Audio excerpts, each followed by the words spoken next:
আসসালামু আলাইকুম ওয়া রাহমাতুল্লাহি ওয়া বারাকাতুহু। আলহামদুলিল্লাহি রাব্বিল আলামিন ওয়া সলাতু ওয়াসসালামু আলা সাইয়্যিদিল আমবিয়াই ওয়াল মুরসালিন ওয়া আলা আলিহি ওয়া আসহাবিহি আজমাইন। আম্মা বাদ।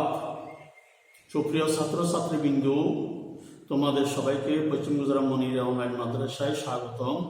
আশা করি তোমরা সবাই ভালো আছো, আমি তোমাদের দুয়ায় ভালো আছি আলহামদুলিল্লাহ। আল্লাহ সুবহানাহু ওয়া তাআলা আমাদের সবাইকে বৈশ্বিক মহামারী থেকে হেফাজত করুক, রক্ষা করুক। আমাদেরকে আমাদের প্রতিষ্ঠানের সকল শিক্ষক এবং ছাত্রছাত্রীদেরকে আল্লাহ হেফাজত করুক। সুপ্রিয় ছাত্রছাত্রীবৃন্দ, আজকে তোমাদের সম্মুখে ফিকহ প্রথম পত্রের কিতাবুল হজ্জের পূর্ব পাঠের পদ থেকে ধারাবাহিক আলোচনা করব ইনশাআল্লাহ। যারা আজকের আলোচনায় থাকবে, যারা যে সমস্ত হাজী সাহেবানগণ হজরে আসওয়াদ কে চুমু দিতে এবং স্পর্শ করতে অপারগ হয়, তারা কি করবে তার সম্পর্কে আলোচনা। এ ব্যাপারে মুসান্নাফ রহমতুল্লাহ আলাইহি তিনি কি মতামত পেশ করছেন, কি পরামর্শ দিচ্ছেন, আমরা একটু দেখি। বিসমিল্লাহির রহমানির রহিম।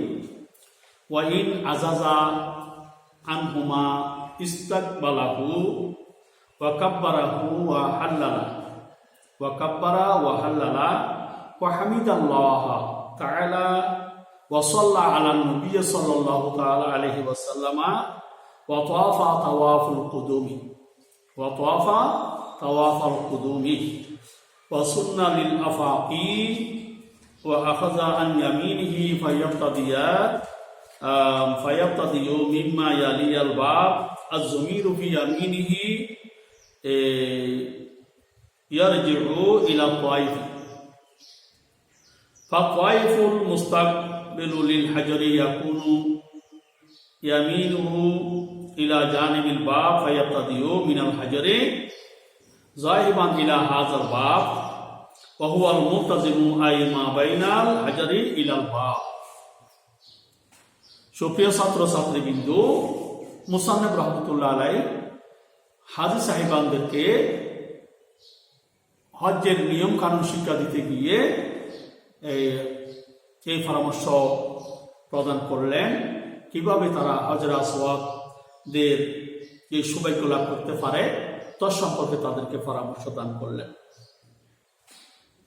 সুপ্রিয় ছাত্রছাত্রীবৃন্দ, তোমরা একটু মনোযোগ সহকারে শোনো, আমি এহাত অনুবাদ করতে যাচ্ছি। ওয়া ইন আজাজা হুমার জমিনের প্রত্যাবর্তন হচ্ছে হাজী সাহেবের ইয়ার দিকে, হজরে আসওয়াদকে স্পর্শ করা, হজরে আসওয়াদকে চুমু খাওয়া দিকে। কোন হাজী সাহেবান যদি এই দুইভাবে হজরে আসওয়াদকে স্পর্শ করতে যদি অপারগ হয়, তখন সে কি করবে? ইস্তাকবালাহু, হজরে আসওয়াদকে সামনে রাখবে। হজরত আসওয়াদকে সামনে নিয়ে সেই দাঁড়াবে। সামনে বলতে সেই যেখানে সেখানে লক্ষ লক্ষ মানুষের সমাগম, তাই কোনো অবস্থায় এতগুলো মানুষকে ভেদ করে ফাঁক করে হজরে আসওয়াদের নিকট গিয়ে চুমু খাওয়া সম্ভব হবে না এবং স্পর্শ করতে সম্ভব হবে না। তাই সে কি করবে? মুসান্নাফ রহমতুল্লাহ আলাইহি পরামর্শ দিচ্ছে যে ইস্তাকবালাহু, সে হজরে আসওয়াদকে সামনে নিয়ে দাঁড়াবে।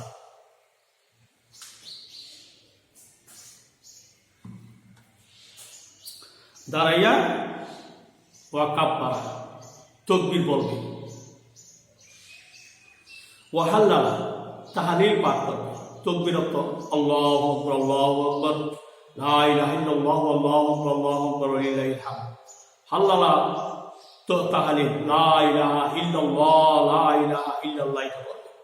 ওয়া হামিদাল্লাহ তাআলা, এবং আল্লাহর প্রশংসা করবে, আল্লাহ প্রশংসা করবে। আল হামিদা, হামিদা শব্দটি হচ্ছে সিগাই ওয়াহিদ মুজাক্কার গায়েব বহস পেলে মাজি মারু বাবে সামিয়া ইয়াসমাউ আলহামদু মাজদার, মাদা হচ্ছে হামিদা জিনসে সহি, অর্থ হচ্ছে প্রশংসা করা। ওয়া হামিদাল্লাহু তাআলা, ওয়া হামিদাল্লাহু তাআলা, সে আল্লাহ প্রশংসা করবে। ওয়া সাল্লা আলা নবী সাল্লাল্লাহু তাআলা আলাইহি ওয়াসাল্লাম, নবী করিম সাল্লাল্লাহু তাআলা আলাইহি ওয়াসাল্লামের উপর দরুদ শরীফ পাঠ করবে। কি অফার করে? সে হাজরে আসওয়াদকে চুমু খেতে অপার করে, অথবা কোনো কিছু দিয়ে,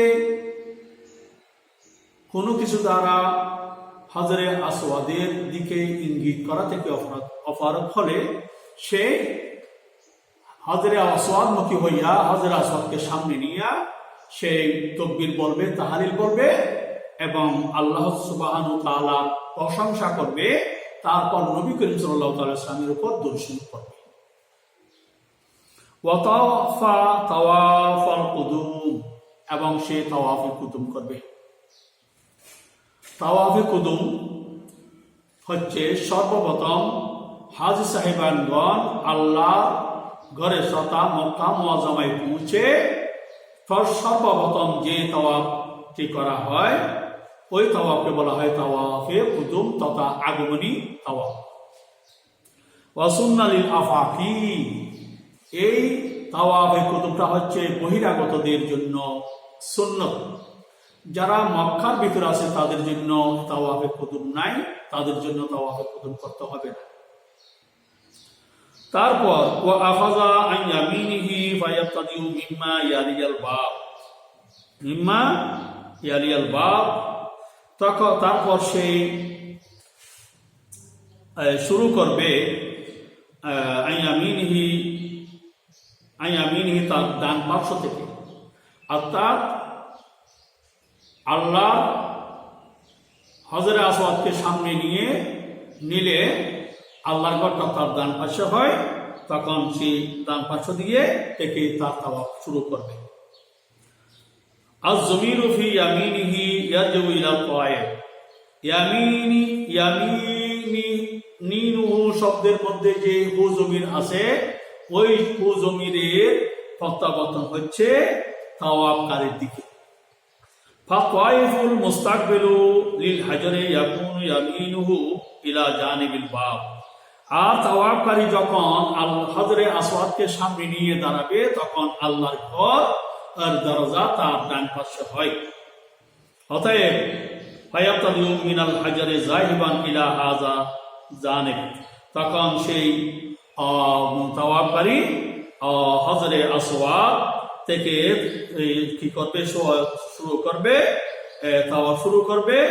আর সেটা হচ্ছে ইলা হাযাল বা জানিবি, জানিবি এই পার্শ্ব থেকে ওয়াল মুনতাজামু, আর সেটা হচ্ছে মুনতাজাম। আই মা বাইনাল হাজারি ইলাল বাব, অর্থাৎ হাজরে আসওয়াদ এবং আল্লাহর ঘরের মধ্যবর্তী স্থানটির নাম হচ্ছে মুনতাজাম। শেষ মুনতাজাম, ইহাকে মুনতাজাম করে কেন নামকরণ করা হলো তা একটা ব্যাখ্যা আছে, তোমরা মনোযোগ সহকারে শোনো। তাওয়াফে কুদুম ওয়া সুন্নাহ লিল আফাকি, ওয়া সুন্নাহ লিল আফাকি, বহিরাগতদের জন্য তাওয়াফে কুদুম হচ্ছে সুন্নত। তাওয়াফে কুদুমের বিধান সম্পর্কে বর্ণনা দিচ্ছে, এই ব্যাখ্যা দিচ্ছে, এটা তোমরা মনে রাখবা। আফাকি তথা বহিরাগতদের জন্য এই তাওয়াফে কুদুম সুন্নত, মক্কাবাসীদের জন্য সুন্নত নহে। এই তাওয়াফে কুদুম হচ্ছে যারা হজ্জে ইফরাদ করবে, হজ্জে ইফরাদকারীদের জন্য। কিন্তু যে ব্যক্তি তামাত্তু অথবা কেরান হজ করবে তাহাকে উমরার তাওয়াফ করিতে হইবে। তাকে কি করতে হবে? প্রথমে তো উমরা তাওয়াফ করিতে হইবে। আর কারণ হজকারীদের জন্য উমরার তাওয়াফের পর তাওয়াফে কুদুম করার অনুমতি আছে। যারা হজে কারান করবে তাদের এই জন্য তাওয়াফে কুদুমের অনুমতি আছে। কখন? যখন সে উমরা তাওয়াফ করিবি, উমরা তাওয়াফ করে ফেললে তখন সে তাওয়াফে কুদুম করিতে পারিবি। হজ তাহলে দেখা গেল যে এখানে তিনটি শব্দ উল্লেখ করা হয়েছে, একটা হচ্ছে ইফরাদ, একটা হচ্ছে তামাত্তু, একটা হচ্ছে কিরান। তাহলে আমরা জানতে পারলাম যে হজকে তিন ভাগে ভাগ করা হয়েছে, একটা হচ্ছে হজ্জে ইফরাদ, আরেকটা হচ্ছে হজ্জে তামাত্তু, আরেকটা হচ্ছে হজ্জে কিরান। হজ্জে ইফরাদ বলা হয় যারা শুধুমাত্র হজ্জের নিয়তে ইহরাম বাঁধবে তাদেরকে বলা হয় হজ্জে ইফরাদ। হজ্জের নিয়তে ইহরাম বাঁধিয়া হজ্জের কার্যাদি সম্পাদন করিবে তাদেরকে বলা হয় হজ্জে ইফরাদ। তারা হজ্জে ইফরাদকারী, অর্থাৎ তারা একটি হজ করবে। আর হজ্জে তামাত্তু বলা হয় ওই হজকে যে ব্যক্তি প্রথমত উমরার ইহরাম বাঁধিয়া উমরার কাজ সম্পাদন করবে, তারপর উমরা ইহরাম করিয়া ফেলবে, তারপর সেই হজ্জের জন্য ইহরাম বাঁধিবে, হজ্জের জন্য ইহরাম বাঁধিয়া হজ্জের কার্যাদি সম্পাদন করিবে, তাকে বলা হয় হজ্জে তামাত্তু। আর হজ্জে কিরান বলা হয় ওই হাজী সাহেবানের হজকে যে হাজী সাহেবানগণ হজ এবং উমরার দুটি হজ্জের জন্য একসাথে ইহরাম বাঁধিয়া প্রথমত হজ্জে উমরা তাওয়াফ করিবে, উমরার কার্যাদি সম্পাদন করে সেই ইহরাম না করিয়া, ইহরাম থেকে হালাল না হইয়া ওই ইহরাম দ্বারা সেই হজ্জের কার্যাদি সম্পাদন করিবে, সেই তাকে বলা হয় হজ্জে কিরান। আমাদের ইমামে আজম আবু হানিফা রহমতুল্লাহ আলাইহির মাযহাব অনুযায়ী, ইমামে আজম আবু হানিফা রহমতুল্লাহ আলাইহির মতে হজ্জে কিরান হচ্ছে সর্বোত্তম হজ, সর্বশ্রেষ্ঠ হজ, সর্বোৎকৃষ্ট হজ। তারপর হচ্ছে হজ্জে তামাত্তু, তারপর হজ্জে ইফরাদ। হজ্জে কিরানের পরে উৎকৃষ্ট হজ হচ্ছে তামাত্তু হজ, তামাত্তু হজের পরে হচ্ছে ইফরাদ হজ। সুপ্রিয় ছাত্র ছাত্রীবৃন্দ, তোমাদের সম্মুখে যে আজকে গুরুত্বপূর্ণ ফিকহের মশলাগুলো আলোচনা করা হলো, তাহা তোমরা মনোযোগ সহকারে তোমরা শুনবে এবং পড়বে। আর ঘরে গিয়ে তোমরা এই পড়াগুলো পুনরাবৃত্তি করবে। পুনরাবৃত্তি না করলে, বারবার না পড়লে কোনো অবস্থায় পড়া তোমাদের মনে থাকবে না। আমি বললাম তোমরা শুনলে, তারপর পড়া বন্ধ করে দিলাম, ক্লাস শেষ হলো, তারপর তোমরা কিতাব বন্ধ করে রাখলে কিছুক্ষণ পর তোমরা এই মশলাগুলো ভুলে যাবে। অর্থাৎ এই পড়াগুলো তোমরা যদি বাড়িতে গিয়ে আবার পুনরঅধ্যয়ন না করো, বারবার না পড়ো, কোনো অবস্থায় তোমাদের এই পড়াগুলো তোমাদের জেহানশী হবে না, তোমরা মনে রাখতে পারবে না। এগুলো হচ্ছে খুব গুরুত্বপূর্ণ মশলা। অর্থাৎ কোন হাজী সাহেবানগণ হজরে আসওয়াদ চুমু দিতে না পারলে বা কোনো বস্তু দিয়ে ইশরা করে করতে না পারলে তখন সেই কি করবে, তাহা মুসান্নিফ রাহমাতুল্লাহ আলাইহি তাকে দিক নির্দেশনা প্রদান করেছেন। এই মশলাগুলো শিখে রাখবে। আল্লাহ হাফেজ তোমাদের সবাইকে। তোমরা সবাই ভালো থাকো, সুখে থাকো। আল্লাহ হাফেজ। আসসালামু আলাইকুম ওয়া রাহমাতুল্লাহি ওয়া বারাকাতুহু।